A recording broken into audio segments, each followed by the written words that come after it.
Buenas noches, estimado catedrático. El día de hoy voy a presentar una exposición acerca de la evolución histórica de las ideas del derecho penal, un tema fundamental en el campo del derecho, y vamos a hacer exposición a través de diferentes divisiones, ya sea por temas significativos que han moldeado el derecho penal a lo largo de la historia. Iniciaremos en esta ocasión, comenzando con la venganza privada, la venganza divina y la venganza.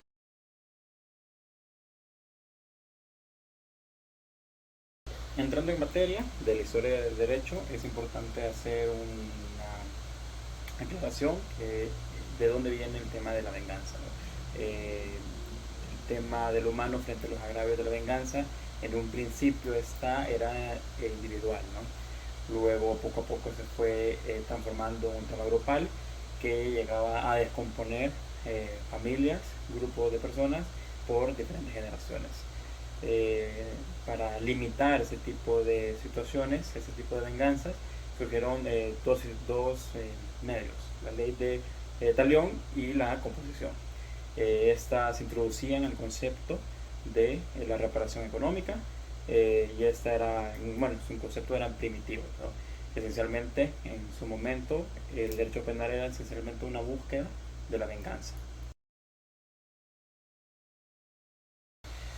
Como punto número 2 pasamos a la ley de las 12 tablas y el derecho romano. En la antigua Roma, la ley de las 12 tablas prescribía como penas específicas para delitos como la pena de muerte y las formas de ejecución.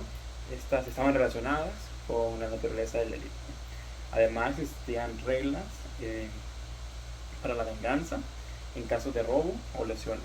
Estas leyes se caracterizaban muchísimo por la rigidez que tenían y la crueldad.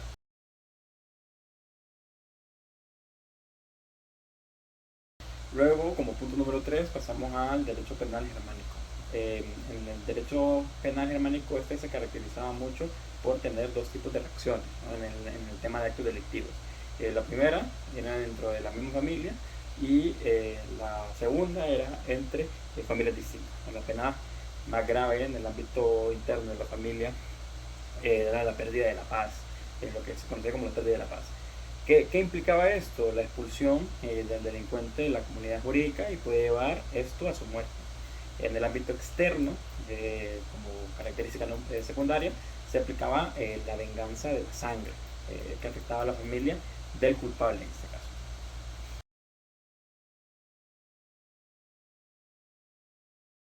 Pasamos a la venganza pública, que con el tiempo los estados consolidaron su poder y pasaron de venganza privada y divina, que era la podríamos mencionar como primitiva, a la pública, ¿no? En esta etapa, más adelantada, la represión penal buscaba mantener la paz y la seguridad social a toda costa, independientemente de los medios posibles. Sin embargo, por esta situación a menudo resultó que las penas severas y crueldad de persecución en delitos, lo que más bien al querer castigar a los demás, eso generaba aún más penas, ya sea corporales y demás infracciones que al día de hoy ya están más limitadas.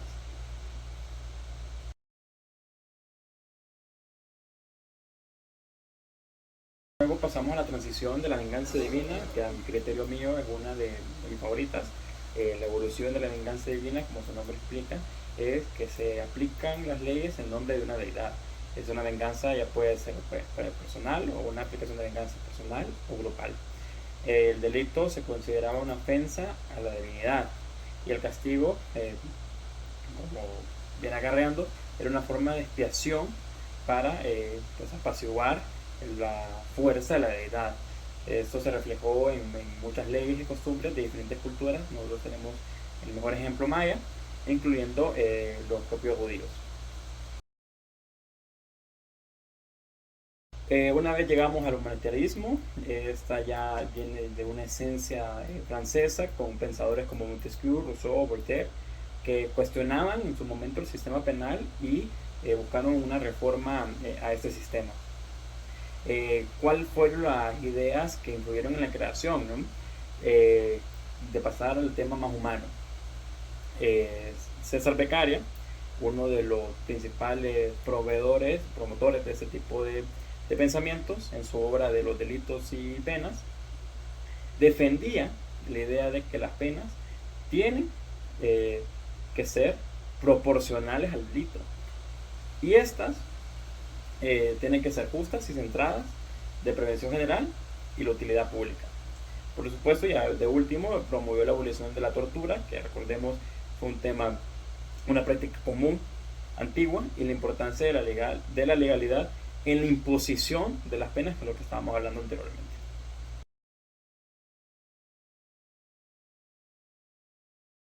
Luego pasamos al movimiento codificador, ¿no? En el antiguo derecho penal los regímenes eran caóticos y el movimiento codificador trajo la forma de unificar y sistematizar las leyes penales, un cambio revolucionario. ¿Dónde encontramos ese tipo de cambios? En el Código Penal de José II de Austria y en el Código Napoleónico, ¿no? Estos códigos influyen en la creación de un movimiento penal moderno. Como octavo punto, pasamos a las primeras construcciones científicas, ya prácticamente finalizando, con autores que defendían la reforma y corrección del delincuente como objetivo principal de la pena, junto a la prevención del crimen. Ya estamos hablando de un concepto nuevo que es la prevención. Esto hasta ahora se menciona. Destacaban la necesidad de un sistema basado en conceptos y reglas claras y racionales. Inclusive podríamos entablar la idea de que el preso tiene que ser rehabilitado. Poco a poco ya entra en contexto esa idea.